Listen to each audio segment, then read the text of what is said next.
আসসালামু আলাইকুম ওয়া রাহমাতুল্লাহি ওয়া বারাকাতুহু। সম্মানিত গাইস, আমরা চলে আসলাম এখন কোবা মসজিদ।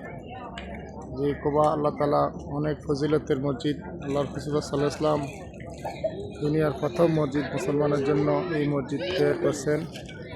এখানে হাদিস শরীফ আছে 2 রাকাত নফল নামাজ পড়লে একটা উমরার সওয়াব পাওয়া যায়, কবুল উমরার সওয়াব।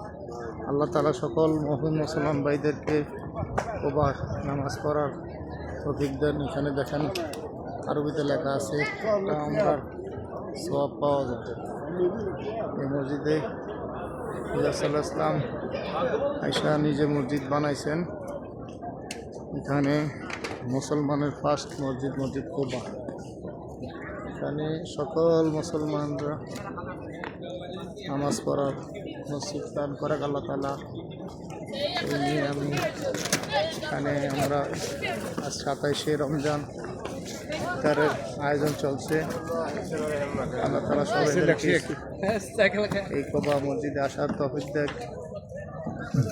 আল্লাহ তাআলা আমাদের সকল প্রবাসী ভাইদেরকে আপদ বিপদে বালা মুসিবত উদ্ধার করুক, 5 ওয়াক্ত নামাজি দেখ, শরীর স্বাস্থ্য ভালো রাখুক, রিজিকে বরকত দান করুক। আমরা যেন আবার সবাই মা বাবার কাছে ফিরে যেতে পারি, সে আশা আল্লাহ তাআলার কাছে করি। ফি আমানিল্লাহ। আসসালামু আলাইকুম ওয়া রাহমাতুল্লাহি ওয়া বারাকাতুহু।